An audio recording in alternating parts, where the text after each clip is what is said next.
Fala galera, sejam muito bem-vindos ao Papo na Boa. Vamos gravar hoje falar sobre gestão, sobre negócios. Você que não me conhece, Eric Moreira, sou apresentador aqui do Papo na Boa, onde a gente bate um papo sem milímetros, sem mimimi, sem pauta. Vamos falar aqui sobre negócio, sobre gestão. Hoje eu tô recebendo um cara aqui que eu admiro muito, Eduardo Gomes de Matos, esse cara aqui que é um consultor empresarial. A gente vai falar um pouco dele, o currículo dele é grande e vasto, principalmente focado na nova gestão. O Eduardo lançou agora, recentemente, esse livro aqui, ó, A Nova Gestão. Ele é autor de outros livros, mas esse aqui é um best-seller, né, Eduardo? E a gente vai falar como se adaptar, principalmente líderes e empresas, nesse novo momento. Antes da gente começar o bate-papo, na boa, Eduardo, seja muito bem-vindo, dá as boas-vindas aí pro nosso público. Obrigado, Eric, um prazer estar aqui contigo, cara, pra gente conversar sobre esse tema tão importante que afeta diretamente a vida de milhões de pessoas no Brasil, que é a gestão das empresas, porque a gestão das empresas, uma boa gestão garante crescimento, garante longevidade, competitividade das empresas. E quando isso não tem gestão, as empresas vão à falência e afetam milhares de pessoas no mundo inteiro. Beleza. E os nossos patrocinadores, falar eles que fazem isso aqui acontecer, né? A gente tem a Junesse, essa empresa que tem produtos voltados para anti-envelhecimento, saúde e bem-estar. São suplementos nutricionais e cosméticos que te ajudam a deixar mais jovem, mais bonito, mais saudável. Temos também a nossa Shanti Massoterapia, depois eu até vou mandar um cartão voucher presente para você relaxar lá. Ela tem massagem relaxante aqui no Parque do Cocó, no Dudes. Legal. Massagem relaxante, drenagem linfática, desportiva, para você sair um pouquinho da rotina aí cansativa. Eu sei que você tem muitas reuniões, treinamentos, você deve ter uma rotina louca para você relaxar. E tem também o apoio aqui da nossa rádio Serra News, que tem toda essa estrutura aqui pra gente ter um papo profissional. Eduardo, queria bater o centro aqui, primeiro fazendo um elogio, né? Eu te acompanho já tem um tempo, já fui para algumas palestras suas, até recentemente a gente teve um bate-papo lá, um debate sobre esse livro Nova Gestão, e eu percebo que você é um cara muito conectado, muito antenado. Você tem um filho da minha idade, 36 anos, né? Poderia ser meu pai. Isso. Mas é um cara muito conectado. A gente, por exemplo, às vezes eu vou conversar com pessoas da outra geração, por exemplo, meu pai, tios e tudo. É muito difícil falar dessas realidades hoje em dia, principalmente de gestão e do que tá vindo aí, metaverso e por aí vai com eles. Mas a gente percebe que você é um cara muito conectado. Da onde vem isso? Eric, eu acho que vem da convivência. Eu convivo diariamente, né, com jovens. A equipe da Gomes de Matos, consultoria, é uma equipe muito jovem. Então a gente tem os meninos que estão saindo da faculdade, que estão finalizando a faculdade. E tem muita segunda geração também dos sucessores dos nossos clientes. Então eu sempre busquei, eu acho que ser jovem é cabeça, né? Eu tenho as gerações X, Y, Z, Baby Boomer. Millennials. Eu digo que eu sou da FY, que é Forever Young. Né? Boa. É Forever Young. Você tem que ser sempre jovem e você conviver com os jovens e você buscar aprender. Quando você tem a mentalidade de aprendizado, de curiosidade, você busca aprender sempre. Por exemplo, alguns amigos meus da minha idade não acreditam em metaverso, isso é loucura, isso não existe e tal. E aí eu digo assim, cara, assiste o filme Jogador Número 1, que aí tu vai entender o que é metaverso e depois a gente conversa sobre metaverso, que é uma tendência que já existe hoje, né, e que ganha cada vez mais espaço no mercado. E ainda nessa pegada, tanto a administração como outras gerações são muito fechadas nos seus conceitos, né? Às vezes eles... Não, é assim que foi passado durante 30, 50 anos, a administração é assim, gestão é assim. E nesse novo livro, A Nova Gestão, que eu ainda vou ler, né? Mas eu já peguei vários insights das suas palestras, a gente vê que para você seguir essa mudança contínua que tem em tecnologia nas empresas, se você não se adaptar aqueles conceitos de gestão antiga estão meio que ficando para trás ou não? Ainda tem muita coisa que se aproveita e se vai. A grande palavra, Eric, é desapego. Desapego. A grande palavra é esquecer. Nós temos uma frase de um futurólogo chamado Alvin Toffler, e ele dizia o seguinte nos anos 2000: os analfabetos do século XXI não serão aqueles que não saberão ler e escrever, mas serão aqueles que não saberão aprender, desaprender e reaprender. Então hoje nós estamos no momento de reaprender, de realmente buscar desaprender algumas coisas que nós fazíamos, porque a forma como as empresas é administrada atualmente pela maioria das organizações está falida. Não existe mais esse processo, a cultura organizacional precisa ser mudada, a estrutura precisa ser mudada, a forma de gerir pessoas precisa ser mudada, a forma de definir estratégia, a forma de relacionamento com o cliente. Então, tudo isso está defasado. Existem alguns grandes gurus, alguns grandes professores que eu li todos os livros e contribuíram decisivamente para a minha formação, mas que os livros deles hoje, as teorias deles hoje, só servem realmente para a gente entender a história e como nós chegamos até aqui. Porque o mundo mudou completamente, sim, principalmente depois da pandemia.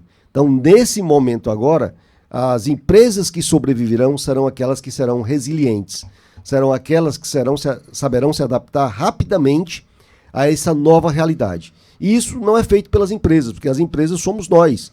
Então são as pessoas precisam mudar o seu mindset, ter um mindset de aprendizado, de desaprender o que sabia, abandonar velhos conceitos, abandonar velhos paradigmas. Então o mundo anterior vivia muito num conceito do ou, Eric.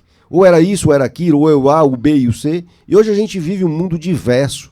Então a gente tem a beleza, temos que acabar com a tirania do ou e viver a beleza do I. É o A, o B e o C, é o X, Y, Z, é o Millennial X, Baby Boomer. Então todas as gerações. Então é isso que a gente tem que viver, essa riqueza e saber nos adaptar continuamente a essas mudanças que o mundo está tendo. Uma coisa que me chamou a atenção uma vez, acho que numa palestra sua, você falando que as empresas que às vezes já têm sucesso há 50, 30 anos, continuam fazendo o mesmo. E eles falam assim, se eu tenho sucesso até hoje é porque eu estava fazendo o mesmo, vou continuar fazendo o mesmo. E tem empresas que acham que essa questão de se adaptar é para empresas que são tecnológicas, mas eu tenho minha padaria aqui, eu vou continuar fazendo o mesmo de sempre. O que você diz para essas empresas? Essas empresas, elas desaparecerão porque continuarão a fazer muito bem o que elas têm feito hoje. Elas não irão desaparecer porque irão fazer coisas erradas, não. Sim. É porque elas continuarão a fazer a mesma coisa. Então, no século passado, teve um grande economista chamado Schumpeter, e Schumpeter escreveu sobre a destruição criativa. Então, a destruição criativa é a essência do capitalismo. Como a gente vive num sistema capitalismo, é sempre o novo sobrepondo ao velho. Então, a gente tem que estar aberto ao novo. Eu tenho que ser curioso em relação ao novo para que eu possa trazer isso. Então, por exemplo, só uma forma de liderar empresas totalmente defasada é aquela forma que as pessoas usavam, os líderes usavam, de microgerenciar as pessoas, de comandar, de controlar as pessoas. Hoje nós não temos mais isso. Agora é liderar. Hoje é liderar, hoje é ser o mentor desse time. Hoje é fazer com que as pessoas vivenciem o propósito da organização. Hoje é dar autonomia para as pessoas. Isso funciona, Eric. A gente pensa assim, isso foi da administração, Eduardo? Não, foi não.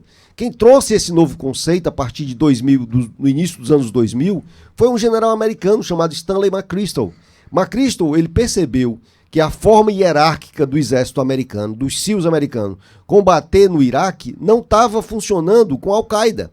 Que a Al-Qaeda não era uma rede estruturada, mas eram células terroristas que se multiplicavam. Não era aquela guerra aberta também, onde você sabe, tá vendo o inimigo com uniforme, é diferente. Exatamente, né? Às vezes vinha uma criança bomba ali de 10 anos e explodia um batalhão inteiro. Então, a comunicação, a autonomia, a agilidade, foi necessário que o exército americano mudasse a sua forma, que é uma forma extremamente piramidal, de comando, cobrança e controle, para uma forma onde dá mais autonomia. Então, as empresas têm que entender hoje que a informação, que o cliente, quem está em contato com o cliente é quem tem melhor condições de propor uma nova gestão para dentro do negócio. Então, são alguns aspectos que a gente traz na nova gestão justamente para essa realidade. Então, isso independe de idade. Eu vejo jovens hoje, com às vezes 30 anos, que têm paradigmas fortíssimos em relação ao modo que aprendeu com seu pai, com seu avô, de como administrar a empresa. Só que o mundo mudou e essa forma antiga está totalmente defasada. E Eduardo, como é que você chegou na consultoria? A tua formação é administração? Eu sou economista, mas aí descobri que a economia era muito grande para eu ter um legado. E aí eu fui fazer pós-graduação em administração e eu tive muita sorte, Deus abençoou muito, porque meu primeiro cliente lá com 26, 28 anos foi o Grupo Pão de Açúcar. Então, o Pão de Açúcar estava passando por um processo de reestruturação familiar muito grande, reestruturação societária. O doutor Abílio tinha conseguido resolver, mas o Pão de Açúcar estava num momento de crise muito grande, que precisava fazer um turnaround muito grande. Pra você ter uma ideia, Eric, o Pão de Açúcar tinha 55 mil funcionários. Isso, Brasil? Brasil, e dentro de 2 anos tinha 17.500. Ele tinha 624 lojas e estava com 217. Caramba. Isso era por a concorrência chegando? Isso era por falta de gestão. Gestão mesmo. Prepotência, briga familiar, né? Não consideração do cliente. Sucessos passados achavam que garantiriam o sucesso futuro. Então todas essas causas proporcionaram ao Pão de Açúcar esse processo. Então eu comecei como consultor da qualidade do Pão de Açúcar, fazendo um processo de qualidade do Pão de Açúcar. E isso credibilizou muito a nossa empresa, a Gomes de Matos, porque as pessoas perguntavam, você é consultor de onde? Eu sou consultor do Grupo Pão de Açúcar. E em 1998, a Regional Ceará, que era totalmente autônoma, nós tínhamos os melhores indicadores do Brasil. Nós tínhamos o melhor venda por metro quadrado, melhor venda por checkout, melhor venda por funcionário. Todos os indicadores de performance, de desempenho empresarial, o Ceará era melhor no Brasil. E aí nós fomos, eu e o diretor regional, Francisco Gereissati, para São Paulo para apresentar isso para Ana Maria Diniz, que estava presidindo a companhia na época.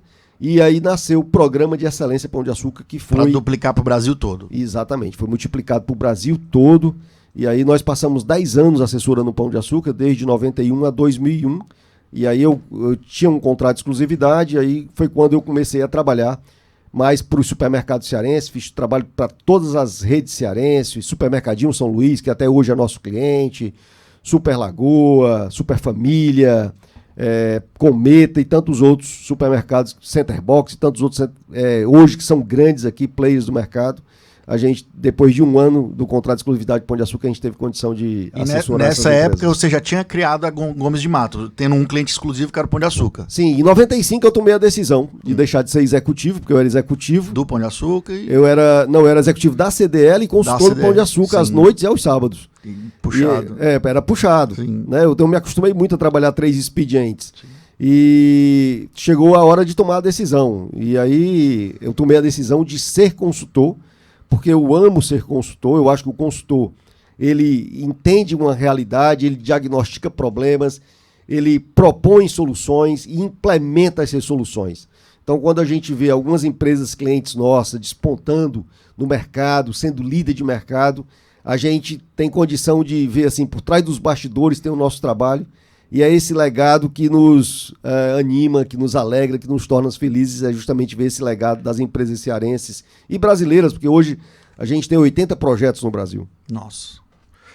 Hoje vocês têm mais de 27 anos de existência, Gomes de Matos? 27 anos, agora em agosto vamos completar 28 anos de existência. Com 80 projetos, são 80 clientes. 80 clientes. Mais de 40 consultores, né? Nós temos nós temos uma equipe de sócios, mais de 40 consultores no Brasil inteiro. E além da Gomes de Matos Consultores Associados, hoje nós temos o BS Innovation Hub, que é uma sociedade da Gomes de Matos com o Beto Studart e com a Cordel Ventures, que é uma aceleradora, onde a gente já está no segundo batch, acelerando startup cearense, com case de sucesso, como Hub Local, como Amarelo, várias XPX, várias empresas, Elevar, e aí vai. São mais de 20 startups já aceleradas nesse primeiro ano, para que a gente possa tornar também as startups, esse ecossistema de startup. Temos também uma agência de comunicação e marketing, que é a Diesel, que é uma outra spin-off que nasceu da Gomes de Matos, onde a gente também assessora hoje alguns 20 clientes, a gente tem a conta de 20 clientes assessorando a parte de comunicação e marketing dessas empresas. E você está falando que tem uma empresa de startups, né? Converge muito com o que eu falei, você está antenado, né? Porque não é qualquer pessoa que, vou me meter com startups, porque a gente ouve muito falar aqui e acolá, mas nunca sabe o que é realmente construir um startup, um hub de aceleração. A gente vai falar um pouco mais sobre isso mais na frente, mas ainda falando um pouco sobre essa questão da nova economia, nova gestão, que você fala aqui no livro, eu vejo muitos consultores falando que se você fizer já o básico bem feito, feijão com arroz bem feito, você já se diferencia do geral, porque a maioria das pessoas não faz o básico bem feito, que é uma boa gestão de números, de caixa e por aí vai. Ainda é assim nessa nova economia, ou fazer o básico bem feito não é mais o suficiente? Antigamente, quando a gente começou na década de 90, eu dizia sempre que a qualidade fazia a gente ganhar o jogo. Então, se eu tivesse qualidade no atendimento, do produto, dos processos, a gente ganhava o jogo. Na minha opinião, hoje, qualidade permite com que a gente jogue. Para eu jogar o jogo, eu preciso ter no mínimo qualidade, né? Mas o que eu acho que faz a gente ganhar o jogo hoje é a inovação. A inovação das empresas é que faz ganhar o jogo. E a inovação, ela pode ter vários níveis de inovação. São inovações incrementais, são inovações disruptivas e inovações transformacionais. Então a gente tem alguns níveis de inovação. A startup é sempre uma empresa que vem quebrar o status quo, né? Então a gente tem várias e várias startups no Brasil. Hoje nós temos mais de 15 unicórnios no Brasil, né? Nós temos... Para quem não conhece, unicórnios são empresas que podem chegar no valor de R$1 bilhão, é isso? Isso, mais de R$1 bilhão. Mais de R$1 bilhão. Então, por exemplo, nós temos aqui no Ceará um desses unicórnios, que é o Sistema SAS de Educação. O Sistema SAS de Educação, eu estava olhando há uns 15 dias atrás na Bolsa.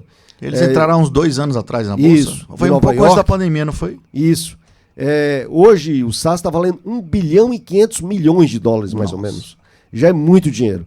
Então, assim, o startup é uma empresa focada em tecnologia e que tem uma alta escalabilidade. Então, esse processo de escala, esse processo de oferecer algum para resolver o problema de alguém. Então, o básico do startup é resolver o problema. Quando se tem problema, por exemplo, no Vale do Silício tem um ditado, tem uma frase que diz o seguinte: você quer ser bilionário? Resolve o problema de 1 bilhão de pessoas a $1. Se você identificar pessoas que têm um problema de 1 bilhão de pessoas, você consegue isso. Então, por exemplo, várias das startups que nós temos hoje no Brasil, como a EasyTax, por exemplo, nasceu de um MVP que o Thales fez, vamos dizer assim, para achar um táxi, para conectar quem precisava de um táxi para ter esse táxi. Para não ficar dependendo só de passar na rua e chamar. Isso, exatamente. Ou então ligar para a cooperativa. Aí você ligava com 20 minutos, aí a cooperativa dizia, não, tá a caminho, aquele processo lento, né? E aí nasceu de um MVP numa tabela de Excel, onde ele próprio ligava e ele comissionava R$2. O taxista tinha que pagar ele R$2 por corrida e ele ia cobrar toda semana os taxistas nos pontos de táxi no Rio de Janeiro. Então é um cara que tem um problema, que percebe um problema que as pessoas têm, cria alguma coisa e vai lá resolver. Então, existem várias startups com esse propósito. Então, startup sempre está ligada à tecnologia e escalabilidade. Sempre. Ela não pode ser só empresa que é local, não é startup. Isso. A startup sempre tem que ter escalabilidade, tem que ter tecnologia para essa escala. Senão ela não consegue escalar. Então, esse processo, o SaaS, por exemplo, ele teve uma escala nesse processo porque ele conseguiu escalar um método de ensino, né?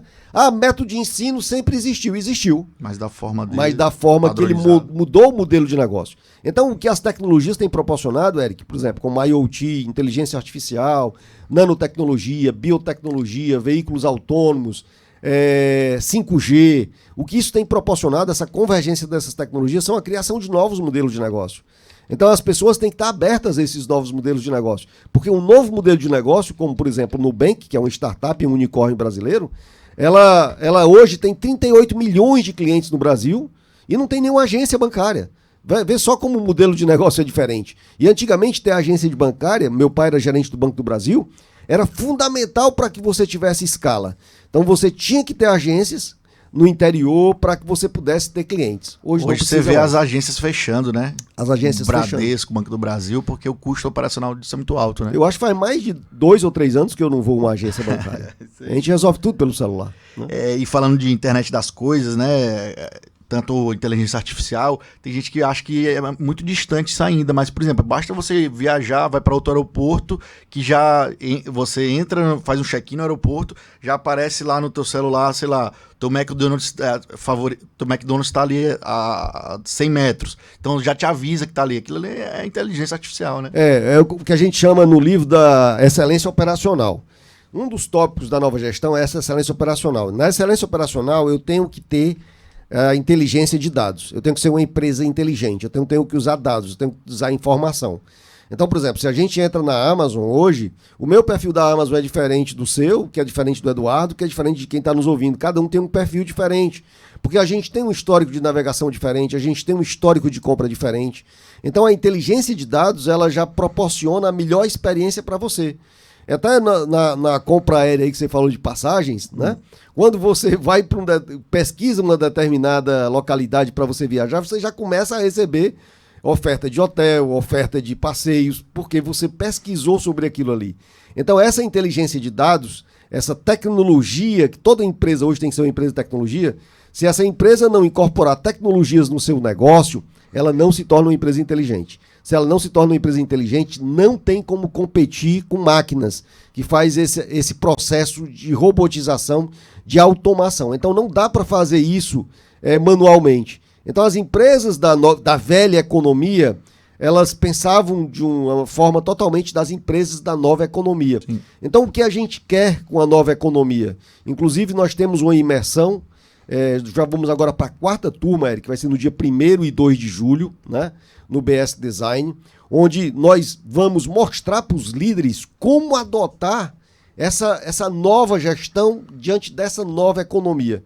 Que a velha economia era pautada em ativos, era pautada em coisas físicas. A nova economia é fluida, é pautada em intangíveis. Dados também, né? Dados, informações. Hoje é o novo ouro, dados, né? Foi isso que a gente foi buscar. Então, nós fomos buscar quem no Brasil está tendo sucesso, né? Quais são as empresas que estão tendo sucesso no Brasil? O que é que essas empresas estão fazendo? O que as empresas chinesas que estão tendo sucesso estão fazendo? O que é que o Alibaba está fazendo, né? A Alibaba hoje tem um modelo de negócio chamado Web Celebs, que ela tem robôs, ela tem figurinos digitais, onde esses figurinos digitais usam roupas, tiram fotos em Paris, em Roma, Milão, Nova York, e aí ela começa um processo de solicitação de pedidos, e esse processo de solicitação de pedido, ele já vai e já passa para as facções que já entrega para a empresa de distribuição, que já entrega para o cliente. Então hoje tem o Web Celeb que ganha milhões de dólares fazendo esse processo de disseminação. Então isso só é possível através da tecnologia. Se eu não usar a tecnologia, eu não consigo fazer isso manualmente. Tem empresa que não entendeu isso. Que acha que investimento em tecnologia é custo. Então você olha tecnologia no teu negócio como custo. Se você olhar como custo, você quer eliminar, você quer reduzir, você quer acabar. Se você olha como investimento, você quer incrementar, você quer potencializar, você quer maximizar. Então depende muito do mindset do empresário, do líder que está tocando o negócio. E tem gente que acha que ainda é muito distante isso, como você falou. Você vai assistir aquele filme O Jogador Número 1, que eu acredito que o futuro vai ser aquilo mesmo, as pessoas passando mais tempo conectadas no seu mundo virtual do que vivendo o mundo real. E já tem empresas brasileiras aí, eu já acompanhei a Aramis, ela vendeu a primeira jaqueta virtual do Brasil. Ele abriu o carrinho, em 24 horas vendeu não sei quantas assinaturas. Só que ele colocou isso agregado a uma comunidade VIP. Já o cara da reserva, o Rony Wesley, acho que é o nome dele, ele também vendeu as primeiras NFTs da logo dele. Coca-Cola vendeu o primeiro produto digital. Então já está acontecendo. Já tá acontecendo. As pessoas pensam que daqui a 5, 10 já está acontecendo. É que nem a internet quando chegou. As pessoas, essa coisa de internet, isso aí é coisa só para empresa. Mas Exatamente. Daqui a pouco já popularizou. O criador da internet achou que tinha espaço para 5 computadores no mundo interligados, né? Eu tava vendo ontem uma entrevista do Jeff Bezos, né, da Amazon, que ele falou que quando ele foi, lá no comecinho, quando era só na sala dele, ele e um outro funcionário, parceiro dele, e ele foi atrás de um investidor de $1 milhão para alavancar o negócio, porque já estava começando a tracionar, e aí ele foi atrás de 50, se não me engano, 20 pessoas que dessem $50 mil para fazer $1 milhão e tal. Ele teve que falar com 60 pessoas, e isso por troca de 20% do negócio dele. Imagina o cara que comprou isso aí por $50 mil há, sei lá, 20, 30 anos atrás. Hoje quanto é que vale, né? Então, ele falava que o que as pessoas perguntavam o que é a internet? Porque ele estava falando lá no começo, nos primórdios da internet, que a Amazon apareceu, né? Então tiveram pessoas que investiram e foi um tiro no escuro porque as pessoas não conheciam. Como agora é um tiro no escuro. Tem essa também, eu vi essa matéria hoje que o Eduardo está mostrando aqui. Teve um pastor, André Valedão, que abriu uma igreja no metaverso e disse que já teve 10 avatares que se converteram lá. Rapaz, é loucura. Olha a foto tá tendo culto lá online. O pastor. O pastor tá tendo culto. Talvez tenha pessoas do Ceará, de Belém, do Brasil todo. O cara tá assistindo o culto no mesmo local. E aí quando ele perguntou quem quer se entregar para Cristo, tem 10 avatares levantando a mão. Ou seja, legal. Tá tendo conversão até no metaverso, né? Então, esse é um negócio que já está acontecendo, ainda de forma experiencial, né? As pessoas ainda estão vendo sentindo como é que vai ser, mas daqui a pouco vai ser uma realidade. A galera que tá ouvindo a gente, que assiste Netflix, a galera não lembra, né? Mas no tempo que você ia pegar uma fita de VHS, né? Na Blockbuster. Tinha 3 dias pra devolver, se não devolvesse tinha multa. Tinha que rebobinar, né, a fita. Se você não tinha multa por não rebobinar a fita. Daí nasceu a Netflix. Sim. Foi justamente de uma multa do fundador do Netflix, ficou pé da vida Por causa da multa? da multa, né, que era muito mais cara do que a fita. E aí ele resolveu montar uma locadora de vídeos que mandava pelo correio e não tinha multa. O cara podia passar o tempo que quisesse com o vídeo, né? Não tinha multa. E aí depois ele viu a tecnologia avançando, sempre curioso, né? A curiosidade hoje é fundamental para que a gente tenha sucesso na nova economia. Ele viu a questão do streaming. E aí levou a Netflix para o streaming. E quando a Blockbuster estava uma das maiores empresas do mundo, teve a oportunidade... Pra você ter uma ideia, a Blockbuster faturava 6 bilhões de dólares. Nossa. E ela teve... Tinha ali no Parque do Cocó, ali Pois onde é é. a Pizza Hut, né? Isso, teve a oportunidade de comprar por 50 milhões a Netflix. 50 Pois é, milhões. a Netflix ofereceu pra Blockbuster, não foi? Foi, eles tiveram uma reunião. Por 50 milhões? 50 milhões de dólares. E aí a Blockbuster disse, não, isso é um negócio de nicho, esse negócio de enviar fita pelo correio, isso não vai funcionar, não dá certo. E aí deixou de comprar a Netflix. Então, assim, tá aberto ao novo, tá buscando realmente participar e ler sobre a nova economia, ler sobre a nova gestão. Então, nós temos um grupo de consultores que eu tenho uma amizade muito grande, a gente troca muita ideia com o Salib, Zé Salib Neto, que é um dos fundadores da HSM. O Salib tem vários livros também, fala sobre a nova economia. O Diego Barreto, que é o vice-presidente do iFood, também é um cara que tem falado muito sobre a nova economia. Tem um livro também falando a nova economia. Então... Já que a gente está falando de a nova economia, a gente vê muito esse termo por aí. A nova gestão, eu já estou entendendo que você tem que tá querendo passar para as empresas que ela tem que se adaptar aos novos tempos para ter longevidade. A nova economia é isso ou tem mais alguma coisa? A nova economia é uma mudança total de mindset do que é necessário para ter sucesso na economia. Então, a economia anteriormente era uma economia muito pautada pela estabilidade. Então, as pessoas querem previsibilidade. E previsibilidade não existe mais. Hoje a gente vive num mundo em constante mudança e a aceleração da mudança vai ser muito maior ainda. Então você mudar esse mindset, cara, eu não posso ter previsibilidade, eu tenho que conviver com a instabilidade. Para eu conviver com a instabilidade, eu não posso criar empresas como, por exemplo, o Jim Collins, um dos best-sellers que Collins escreveu, que era feitas para durar. Eu não posso ter uma empresa feita para durar. Se eu quiser ter uma longevidade, eu tenho que ser uma empresa feita para mudar. Porque nós, Eric, mudamos todo dia. Nós nos aperfeiçoamos todo dia. E as pessoas que têm sucesso, as pessoas que se mantêm, vamos dizer assim, jovens, é porque elas mudam todo dia. Ela tem essa cultura de aprendizado todo dia. Então as empresas, a velha economia era uma previsibilidade. A velha economia considerava ativos. Então, por exemplo, se quem está nos ouvindo aqui quisesse montar uma loja de roupas, tipo a Reserva, tinha que alugar um ponto comercial, né? Tinha que contratar vendedores, tinha que arranjar uma fábrica para montar uma fábrica para produzir sua linha, tinha que contratar um estilista. Hoje, para eu montar uma loja de roupas e criar minha marca, eu não preciso nada disso. Eu preciso só de um celular, porque tudo é intangível. Eu posso contratar o estilista através da internet, eu posso contratar a plataforma de vendas marketplace através da internet, né? Eu posso divulgar minha coleção através da internet. Hoje, por exemplo, ontem saiu no Valor Econômico que os magazines brasileiros venderam mais eletrodoméstico agora, pela primeira vez, venderam 53% a mais eletrodomésticos nas redes sociais e na internet do que nas lojas físicas. E é que eletrodoméstico é uma coisa que você quer ir ver, pegar, né? Diferente de um livro. Às vezes você compra na internet. Exato. Agora um eletrodoméstico você quer ver lá. Mas o varejo tem mudado. Por exemplo, as lojas, um dos grandes exemplos de mudança que a gente pesquisou nos Estados Unidos é a Best Buy. A Best Buy, antigamente, o que ela era? As pessoas iam na Best Buy, olhavam os produtos e aí compravam na Amazon. Putz, né? Então hoje a Best Buy, ela é um showroom. Hoje o fornecedor da Best Buy, ele usa a Best Buy como showroom. Hoje a Best Buy é um centro de treinamento. Quantas pessoas não têm as suas TVs e não sabem usar nem 20% dos recursos que a TV tem? Ou às vezes de um computador. É aquilo que a Apple faz lá através dos gênios nas suas lojas. Ensina as pessoas a usar o iPhone, a usar o computador, o Apple, para que possa estabilizar. Então, passa por um processo de mudança muito grande o varejo. Você acredita que o varejo, por exemplo, o físico vai acabar? Não. Nunca. Nunca. Nunca vai acabar. Vai virar mais essa questão do showroom para a pessoa ter a experiência lá e comprar. Basicamente é isso. Ou ainda vai ter muita venda lá no físico? Eu acredito que ainda vai ter muita venda.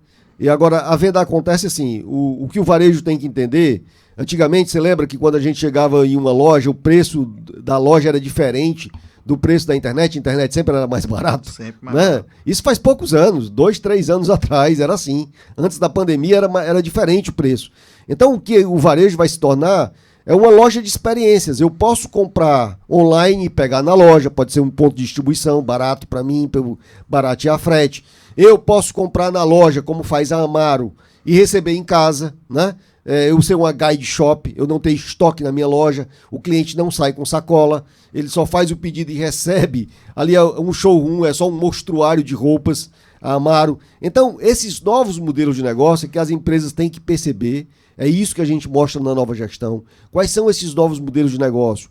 Onde pode estar o teu novo real? Onde pode estar o teu novo faturamento? E as pessoas precisam estar abertas para isso e preparar seus líderes para viver essa adaptabilidade. Porque eu vejo muito, daqui para frente, você não pode mais focar só em um canal, né? Você tem que ver vários canais de vendas, porque às vezes aparece uma fonte nova de renda ali que você não via, só porque você mudou um canal de venda, tá na internet, tá na rede social. Muitas empresas ainda não têm rede social. Exatamente. Até pouco tempo, tem um grande amigo meu, não vou dizer o nome dele não, que ele tinha um restaurante muito conhecido na praça de alimentação do Iguatemi, muito tradicional, tem mais de 30 anos aí o restaurante da família dele, e não tinha rede social, e a gente sempre na mesa de bar com os amigos, cara, até hoje não tem Instagram, não tem rede social, ele, cara, acho que não precisa, né, fazendo sempre a mesma coisa, aquela que você falou, né, os resultados, o sucesso passado não garante o futuro, e aí veio a pandemia, e ele não tinha delivery no iFood, nem tinha rede social. O cliente dele ficou sem nenhum contato. E aí ele sentiu. E aí na pandemia ele abriu rede social e abriu o iFood para ter novos contatos. Isso aconteceu, Eric. Assim, a gente às vezes vinha falando coisas, por exemplo, de implantar delivery em clientes nossos de varejo. Precisamos implantar. Vamos ver a plataforma, vamos ver o software, blá. Quando surgiu a pandemia e as lojas fecharam, aí em um mês nós implantamos. Então, assim, as empresas precisam aprender a tomar decisões de adaptação a essa nova economia, a esse novo modelo de gestão. Não precisam de uma crise para isso. Então, assim, quando eu mudo pela crise, eu mudo pela dor, eu não faço tão bem feito. Então, é buscar se antecipar. Hoje, o que a gente discute na nova gestão, na nova estratégia, é que as empresas que terão sucesso são aquelas empresas que sabem interpretar sinais. Quais são os sinais fracos que estão acontecendo? Quais são as tendências que vão acontecer? Como isso pode impactar o meu negócio e eu trazer antes do que a concorrência possa trazer para que eu tenha vantagem em relação aos meus concorrentes? É identificar quais são os sinais, quais são os anseios dos nossos consumidores, quais são as tecnologias, quais são os modelos de negócio que estão em tendência e trazer isso para a nossa realidade. Esse é o caminho. E trazendo para esse exemplo que você disse, teve várias empresas que não souberam ver esse sinal. Empresas grandes, como a Nokia, que era uma das maiores empresas de telefonia do mundo, hoje acho que nem existe mais ainda telefone, talvez acho que em outro segmento, mas como a Kodak também, né, viu a oportunidade de entrar no digital, não entrou, era a maior também do mundo, hoje em dia ninguém mais fala de Kodak. Essas empresas não entenderam o sinal? Essas empresas, vamos dizer assim, a gente faz essa análise no livro. Pegando o exemplo que você deu, a Kodak, ela tinha na foto impressa em torno de 60 centavos de lucro em $1 vendido de faturamento. Então era um lucro absurdo, 60% de lucro, né? A fotografia digital foi feita por um engenheiro da própria Kodak, Steve Sanson. Foi mesmo? Foi. Steve Sanson criou. E a previsão de lucro era de 2 centavos de dólar para cada foto digital. Então, se nós estivéssemos, talvez, no lugar dos executivos da Kodak na época, né, nós teríamos tomado a mesma decisão. Né? Guarda esse negócio aí, isso aí não tem sentido, que a gente vai permanecer com o nosso modelo de negócio atual. Só que, vamos dizer assim, a Fuji e outras companhias perceberam, e principalmente depois de 12 anos o Instagram, percebeu, né? E aí, a questão do sinal. Quando Zuckerberg pagou $1 bilhão pelo Instagram, o pessoal chamou ele de doido. O Instagram tinha 13 funcionários, né? Então, pô, como é que você vai comprar uma companhia de 13 funcionários por Agora o Elon Musk ofereceu quantos bilhões aí pelo Twitter? 43 bilhões pelo Twitter. Que era 15% da fortuna dele. O cara postou lá. Não sei se foi só um blefe, porque eu acho que não iam aceitar, porque tem todo a equity de todo mundo. Exato. Mas só isso aí é um sinal que ele tá jogando pro mercado, né? Exatamente. Então, assim, às vezes é o mindset mesmo dos executivos, do empresário, que não permite interpretar esses sinais. Por isso que a gente tem que estar aberto, por isso que a gente tem que desaprender, por isso que a gente tem que desapegar de velhas formas como a gente faz as coisas hoje. E como é que a gente prepara a nossa empresa, a pessoa que tem uma empresa, desde pequena, média ou grande, prepara a empresa para essa nova gestão, para essa nova economia? O primeiro passo é conscientizar as pessoas, é fazer uma mudança de mindset. Ninguém muda ninguém, Eric. As pessoas, elas têm a chave da mudança internamente. Então a única forma que eu posso fazer é influenciar a mudança das pessoas. Então eu tenho que conscientizar as pessoas sobre essa necessidade de mudança para que elas possam mudar o seu mindset. Então, para estar antenado, né? Você me perguntou no início como estar antenado. Então, até ano passado eu tinha uma meta de ler 2 livros por mês. Hoje eu botei esse ano de uma meta de 4 livros por mês, para que eu possa sempre estar antenado. E essa busca, não só de livros em português, porque tem muitos livros que são editados nos Estados Unidos, são tendência, e que às vezes demoram 6 meses, um ano para chegar aqui, ou às vezes nunca são traduzidos, porque não são best-sellers. Então a gente tem que buscar sempre quais são esses sinais para a gente trabalhar, para a gente conscientizar as pessoas. Porque eu trabalhei com um presidente do Pão de Açúcar chamado Cláudio Galeazzi. Galeazzi dizia que para mudar uma empresa leva de 3 a 5 anos. A maioria dos teóricos dizem isso. E eu concordo, leva de 3 a 5 anos. Mas isso falando de cultura, falando de tudo. Né? Mas Galeazzi também dizia o seguinte: com 2 ou 3 tapas bem dado, também se muda uma empresa. Né? E a pandemia foi 2 ou 3 tapas bem dado em muita mais, gente. Né? Ou até mais. Em muita gente. Então, assim, não precisa de 2 ou 3 tapas bem dado, né? Para a gente ter uma crise, para a gente mudar. Se a gente quer tornar a nossa empresa longeva, que ela continue sendo competitiva, tenha crescimento, uma das recomendações que eu faço é você ler sobre a nova economia, é você ler sobre a nova gestão e participar também dos cursos aqui em Fortaleza, das nossas imersões em São Paulo também, para você entender essa nova realidade. Na hora que você muda o mindset, você entende, por exemplo, várias coisas que você tem que proporcionar ao teu negócio, principalmente adaptabilidade. Quem vai sobreviver hoje é quem se adaptar aos novos tempos. E o livro, eu vi uma vez você falando que o livro foi um compilado do que tudo que você estudou na pandemia. Seus clientes, você tem uma carteira de clientes, chegaram para você, e agora? O que eu faço, Eduardo? Agora vamos fazer o quê? Pandemia tudo fechado, e aí você foi estudar o que estava acontecendo no mundo de empresas com sucesso. E aí esse livro é um compilado de todos esses estudos? Todos esses estudos. Então, por exemplo, Estados Unidos, Netflix, Facebook, Apple, Amazon. Quem estava tendo sucesso, nós pesquisamos, compramos todos os livros dessas empresas, pesquisamos na internet todos os artigos, nas grandes revistas, Harvard, MIT. Quem está tendo sucesso, Tencent, Huawei, Alibaba na China. Quem está tendo sucesso na Europa, Bitsorg, Michelin, quem está tendo sucesso. Quem está tendo sucesso no Brasil, Nubank, Magazine Luiza, iFood e por aí vai. E trouxemos todo esse compilado, inclusive com práticas. Né? Uma das resenhas que foi publicada por uma booktuber essa semana foi justamente isso, ela dizendo que leu o livro e gostou muito da praticidade das recomendações que nós fazemos no livro, que é fácil aplicabilidade. De eu pegar aquela prática daquela empresa, pode ser brasileiro ou de fora do nosso país, e adaptar a minha realidade e praticar aquilo dentro do meu negócio já imediatamente. Então o livro não é só um livro reflexivo, daqui você consegue tirar práticas para você aplicar prontamente no teu negócio. Ele é muito mais prática, sobre como colocar o cliente no centro do negócio, sobre como definir uma nova estratégia, sobre como definir um novo modelo de gestão e cultura, sobre como definir uma nova arquitetura organizacional, sobre como montar um time extraordinário, sobre como ser uma empresa inteligente, ter essa excelência operacional e como arranjar novas formas de crescimento das suas receitas. É um livro muito mais prático, Eric, do que um livro teórico, um livro reflexivo. E as empresas geralmente só costumam procurar consultoria, por exemplo, para se adaptar a essa nova economia, se adaptar a essa nova gestão, só quando estão com a água por aqui? Ou a maioria das empresas já estão olhando lá na frente e sabendo que tem que se adaptar? Não, a maioria das empresas anteriormente pensavam assim.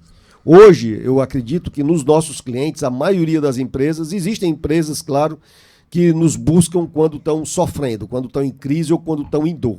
Mas eu acredito que a maioria das empresas procuram a nossa empresa para elevar o patamar de desempenho.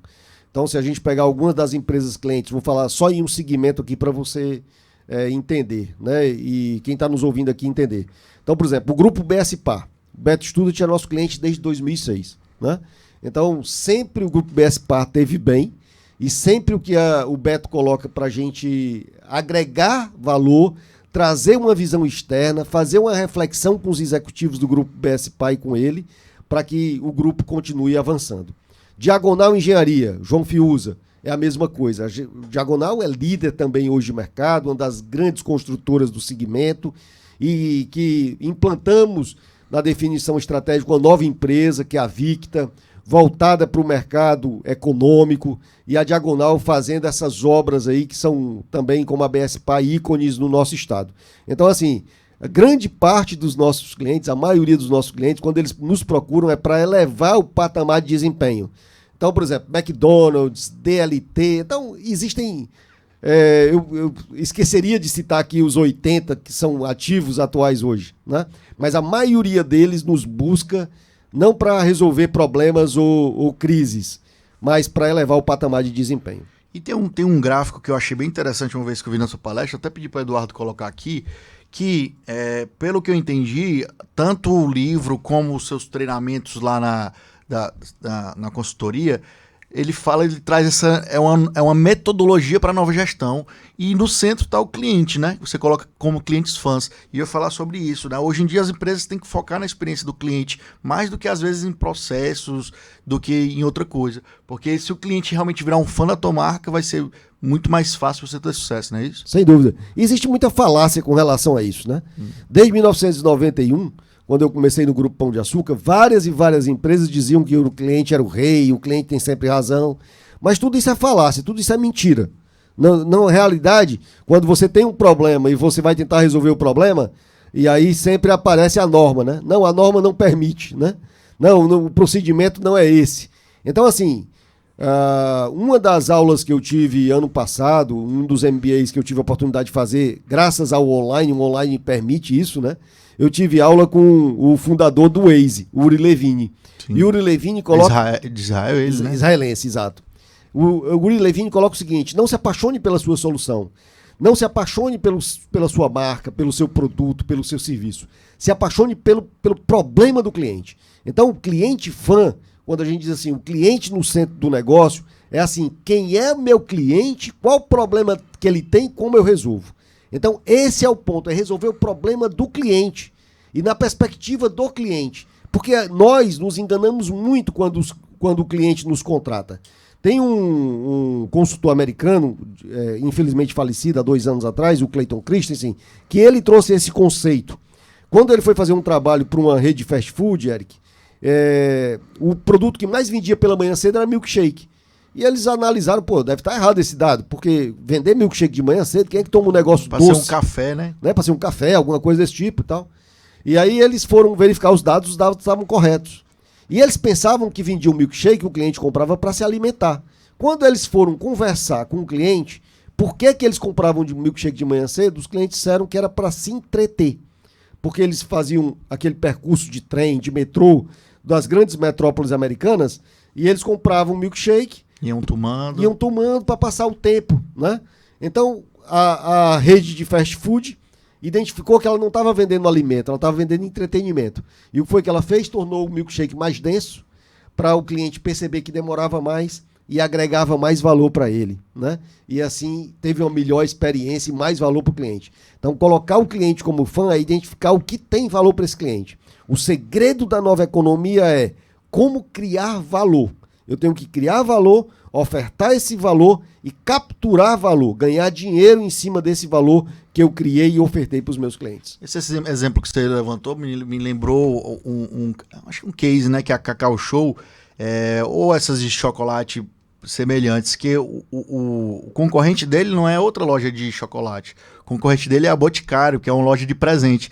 Que ninguém vai lá na Cacau Show para comprar para comer, geralmente é comprar para dar para alguém, né? Então, Boticário é concorrente da Cacau Show e por aí vai. Então, às vezes as empresas não se identificam quem é o seu concorrente, né? Exatamente. Então, isso é bem legal. Se fosse chocolate, era Lacta, era Garoto, né? E não Boticário, né? E falando do hub de negócios, vocês instalaram agora essa empresa que recentemente, lá tá no BS Design, né? Não tem nenhum ano ainda. Nenhum ano ainda. É uma empresa para identificar startups, acelerar. Como que funciona? Funciona da seguinte forma. Todo semestre a gente faz um batch. As startups, elas se candidatam e elas passam por um processo de seleção. Esse processo de seleção é feito pelos mentores do BS Innovation Hub e pelos mantenedores do BS Innovation Hub. Então nós temos 10 mantenedores, né, que mantêm o espaço, que dão um suporte financeiro para que o BS Innovation Hub possa fazer esse trabalho. Então o BS, ele é um integrador, ele liga as pontas de inovação entre academia, entre mentores, entre startups. Ele entre conecta mentores, investidores também ou é o próprio hub que investe? Não, quando a empresa é selecionada, quando a startup é selecionada, a gente tem um projeto com ele de 2 anos. Então a gente faz a aceleração durante 2 anos dessa empresa em troca de um equity, e aí a gente abre rodadas de investimento onde esses mantenedores têm prioridade nessa compra. Então, por exemplo, você estava falando da Amazon, né? Lá dos $50 mil, né? Sim. Então, por exemplo, uma das empresas que foi acelerada inicialmente pela Cordel, não tinha ainda o BS Innovation Hub, que é a Hub Local. A Hub Local, a primeira avaliação dela foi R$180 mil. Isso há 2 anos e pouco atrás. Antes da pandemia. Antes da pandemia. Na primeira rodada de investimentos, ela foi já avaliada em 4 milhões. Olha só, de R$180 mil para 4 milhões. O cara que tinha investido lá no equity 10%, 10, 20%. 18 mil, transformou aqueles 18 mil em R$400 mil. Em 2 anos. Em um ano. Em um ano. E agora, um fundo de investimento chegou para adquiri-la por 40 milhões. Né? 40 milhões. Mas a gente acha que não é o momento, a gente acha que ela dá para escalar ainda. Dá para escalar ainda e conseguir ainda muito mais resultado nesse próximo ano aí, que é quando a gente finaliza o nosso processo e a gente tem sempre como sair desse processo. Outra empresa é a Eduven. A Eduven também foi avaliada, eu acho que em R$250 mil. Qual o segmento dela? A Eduven é uma plataforma de ensino, né? Uma plataforma de ensino online. EAD. De EAD. Vamos dizer assim. E ela foi agora incorporada. Ela recebeu um aporte de um dos mantenedores do BS Innovation Hub, que é a Fortes Tecnologia. A Fortes Tecnologia... Já foi cliente da Fortes. Pois é, R$250 mil, olha só, o valuation. E a Eduven agora, ela já recebeu um aporte da Fortes, agora ano passado, no final do ano passado, de R$3.500.000. Então, claro que nem todas as startups têm esse sucesso. De 10, a probabilidade é que uma... realmente decole. 1 para 10, às vezes não é 1 para 20, 30, 50. Não, normalmente é 1 para 10, com 10. processo de mentoria, com processo porque de aceleração. Vocês já fazem um feito. filtro lá, né? A gente faz um filtro, ela precisa já estar faturando, né? Então não é... Não são só ideias, já é uma empresa que já está tracionando. Já está tracionando, exatamente. E geralmente são empresas locais? Todas são locais. Fortaleza. Todas são de Fortaleza. E tem empresas assim que a gente acredita que vai ter um grande sucesso, sabe? Um grande sucesso. O primeiro batch já tem algumas empresas tracionando e já crescendo muito com grandes clientes no Brasil, né? No segundo batch agora também já temos também empresas tracionando também, tendo um bom resultado. Então agora nós vamos, agora em junho, abrir o terceiro batch para inscrição de startups e também de novos mantenedores. O primeiro ciclo de mantenedores agora conclui e aí novos mantenedores podem entrar para ter esse Open Innovation, essa ligação com as startups. Então, as startups, elas identificam em um dos mantenedores o problema e elas se unem para resolver aquele problema daquele mantenedor. Então, é uma forma de você fazer a inovação dentro do teu negócio e se tornar competitivo. É um excelente negócio e você se mantém antenado. E você vê aonde é que está tendo ideia, onde é que está tendo coisas Porque ali novas. você tira insight para sua empresa ou não, né? Exatamente. Eu vi agora esse final de semana, teve lá, acho que em São Paulo, a Expo Favela, não sei se chegou a ver alguma coisa. Vi. Era uma feira de negócios para negócios de periferia, né? Que a pessoa apresenta o seu negócio lá, pode vir investidor ou só fazer network e trocar ideias. Até estava querendo sugerir aqui para o Sebrae daqui fazer algo desse tipo, que eu achei bem interessante. Eu acho que... Tem muitas ideias boas nas comunidades, né? Talvez seja uma excelente... vamos dizer assim, o Preto Zezé seja um excelente incentivador desse processo, porque sempre a CUFA ela busca essa economia criativa, né? Essa viabilização, para que a gente possa gerar riqueza também nas periferias de Fortaleza, e eu acho o trabalho assim sensacional quando a gente faz esse trabalho de formar, né? Na pandemia também nós tivemos esse processo na Gomes de Matos. Nós identificamos que tinha muitas empresas, pequenas empresas quebrando, que não tinham condição de pagar uma consultoria, e nós abrimos inscrições e atendemos mais de 100 empresas, pequenas empresas e microempresários gratuitamente, dando orientação, legal, fazendo mentoria, o que é que ele tinha que fazer, né, cuidar do caixa, gestão de despesas, utilizar todos aqueles incentivos que o governo fez. Então, assim, quando a gente faz esse trabalho social, a gente desenvolve a nossa sociedade. Então, é muito importante esse trabalho aí que você possa fazer aí com a CUFA, com o Sebrae, para desenvolver. Eduardo, bota na tela de novo a questão da metodologia da nova gestão, que eu achei bem interessante esse gráfico. Eu vou pedir até para tu falar um pouco, Eduardo, porque você coloca lá os clientes no meio, mas rapidamente, né? Não sei se dá para ampliar um pouco aí. Não, tranquilo. Você começa com o cliente, quem é teu cliente, qual é o problema do cliente, como criar valor para esse cliente. Para isso, você define uma nova estratégia. Essa estratégia, anteriormente, ela evoluiu muito, e hoje o que a gente chama de estratégia ambidestra. Eu tenho que cuidar do meu presente, eu tenho que cuidar do meu futuro. Então, as empresas que estão tendo sucesso são as empresas que conseguem criar experimentos e apostas futuras para os próximos 10 anos. Eu tenho que gerar riqueza hoje no que eu faço, mas eu tenho que também criar valor no futuro. Porque a curva de valor do cliente, Eric, muda. O cliente, por que a gente tem que mudar? Porque o cliente muda.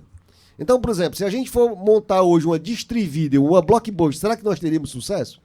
Nem vai achar investidor nem nada. Seria um fracasso, porque não tem mais valor para o cliente, né? Então, se não tem mais valor para o cliente, não adianta, a curva de valor muda. Depois, nós temos que trabalhar a questão da cultura organizacional. Aquele modelo, aquele mindset antigo de previsibilidade, de microgerenciamento, de chefia, de estrutura hierárquica não funciona mais. O que funciona hoje é um novo modelo de gestão, onde as pessoas têm muito mais propósito, muito mais autonomia, onde as pessoas querem ser muito mais colaborativas do que ser mandadas, né? Do que ser gerenciadas. Aquela questão da estrutura vertical hoje é tudo mais horizontal, né? Tudo horizontal, hoje é tudo distribuído, hoje a organização... Você falou que não tem nem sala lá na sua empresa, né? Não tenho nem sala na minha empresa, nós acabamos com a sala de todos os diretores. Lá você chega, senta e... Senta onde quiser, em qualquer lugar, todo mundo senta onde qualquer lugar. Então, nós temos... Agora, algumas pessoas não estão dispostas a isso, né?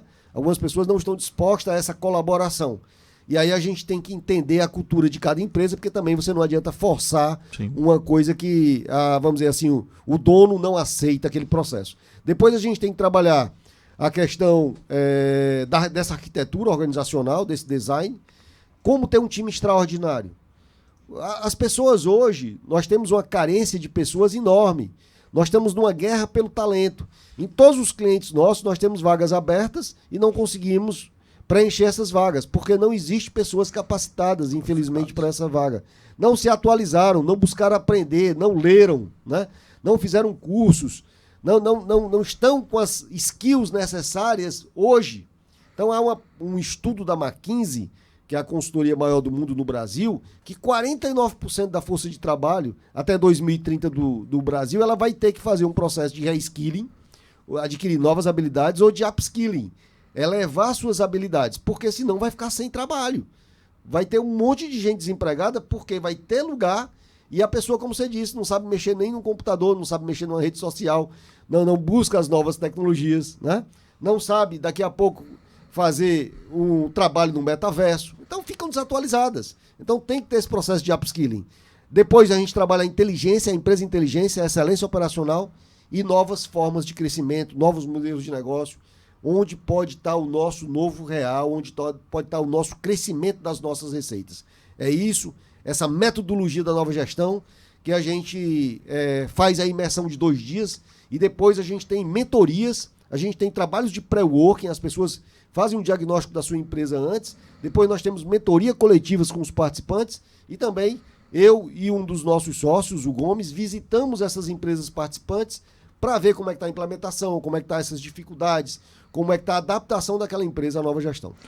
Acho que tem até o site aí que eu mandei pedir para o Eduardo colocar sobre a questão dos treinamentos e consultorias de vocês, né? O foco é o site da consultoria, né? Acho que eu tinha te mandado outro site, acho que é do livro, né?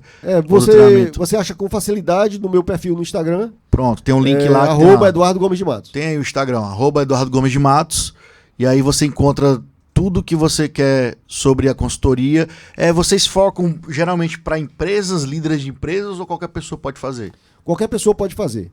Nós temos muitos estudantes que estão percebendo isso, né, estão se qualificando, e a grande maioria são empresários e gestores das empresas. Também tem muitos consultores também. Muitos consultores também participam, porque é uma forma também de se manter atualizado. Ver novas tecnologias. E a gente tem um projeto também de fazer certificação de consultores para que essa metodologia possa escalar para todo o Brasil. Não só pelo time da Gomes de Matos, mas outros consultores sejam credenciados e possam escalar para o Brasil inteiro. Show de bola. E assim, a gente vê que geralmente são empresas de médio porte grande que procuram consultoria, até porque tem um investimento, né? E quando a gente fala de pequenas empresas, também se adequa essa questão da mentoria e da imersão? Sem dúvida. O cara tem uma pequena empresa, mas quer se conectar para uma nova gestão, para se diferenciar no mercado. Sem dúvida. E para você entender, assim, se a tua empresa está adaptada, Eric, à nova gestão, quem está nos ouvindo, tem um diagnóstico gratuito. É gratuito, né? Gratuito, eu vi no site. Né? Que você entra lá e faz o seu diagnóstico da nova gestão e recebe já o diagnóstico. Eu posiciono de acordo com a tua pontuação como é que está a tua empresa e o que você deve aprimorar, você deve buscar.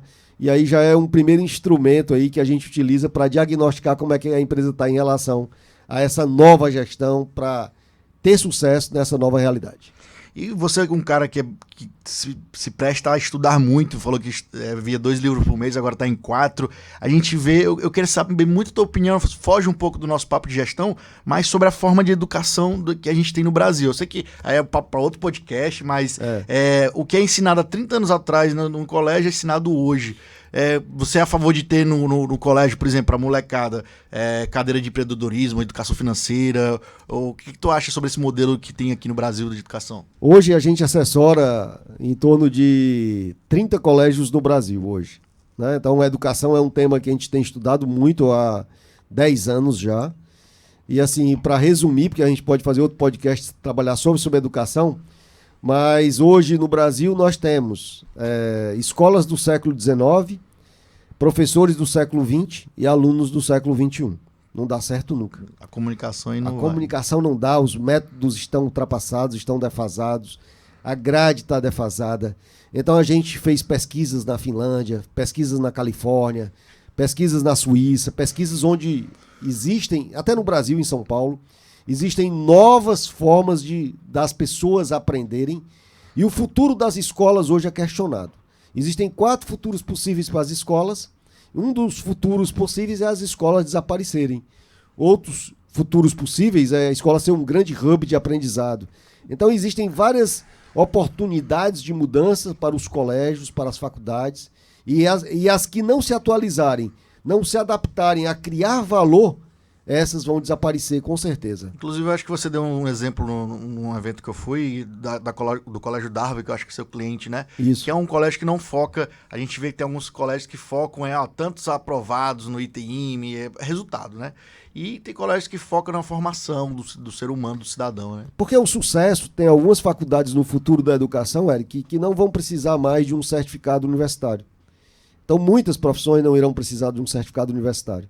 E isso faz com que esse passar no Enem, passar naquela faculdade, não tenha mais valor. Então, formar o cidadão para o mundo, formar o cidadão para a vida, para que ele tenha sucesso, seja feliz, é muito mais importante do que só uma decoreba que o cara faz para passar no Enem. As escolas hoje elas são montadas para nós decorarmos e depois nos perguntarem se nós decoramos aquilo que a gente foi forçado a decorar.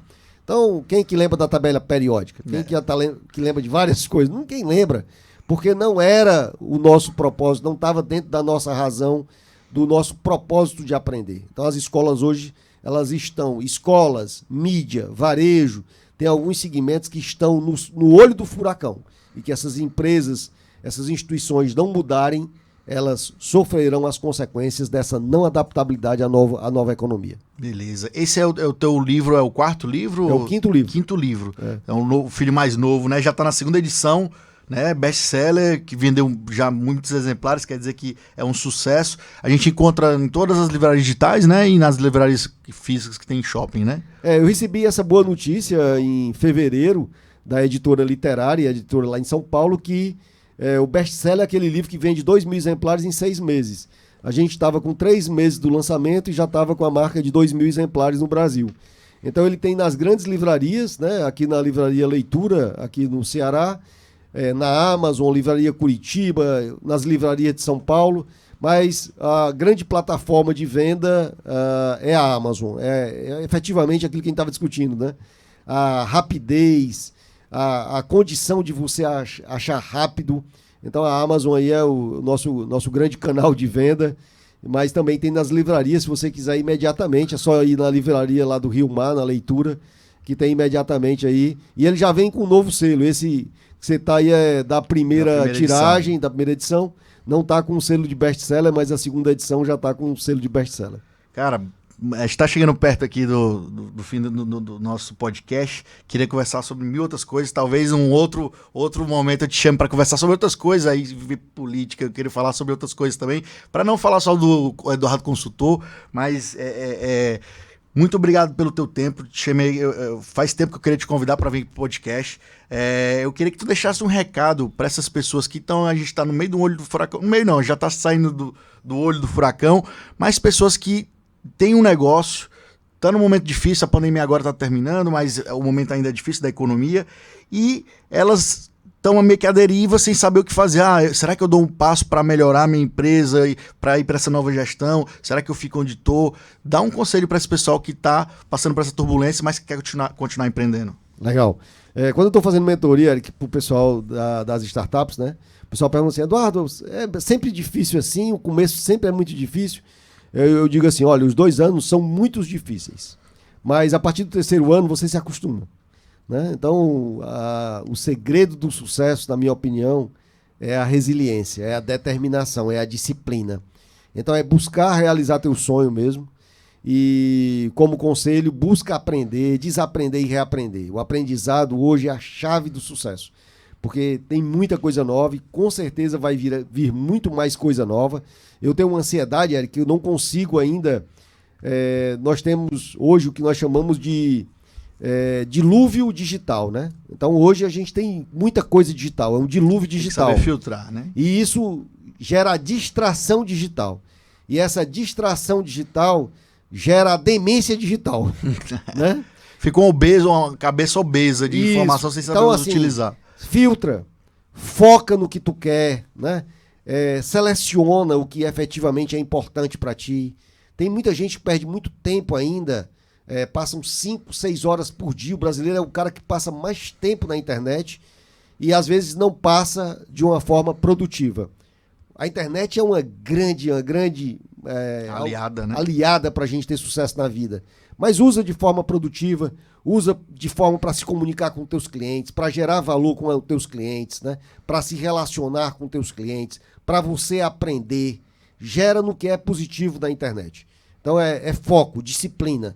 Todo empresário de sucesso tem esse foco, tem essa disciplina, essa determinação para buscar o seu sonho. Sempre é isso aí. E continuamente. E paixão não acaba, viu? Eu tenho 27 anos, vai fazer 28 agora como de Matos, e sou tão apaixonado como o primeiro dia que eu a criei. Dá pra ver. Show de bola. Vamos colocar mais uma vez as redes sociais aí do Eduardo. No Instagram é Eduardo Gomes de Matos. O site lá, aqui tem um linkzinho, pessoal. Se você quer ver os treinamentos, a mentoria, lá tem um site sobre a nova gestão, onde você encontra aquele diagnóstico gratuito, né, para sua empresa. Isso. Então isso é muito interessante. Então vai lá, segue ele nas redes sociais, porque ele constantemente faz vídeos, produz conteúdo sobre gestão. Então acompanha esse cara que ele é bom demais.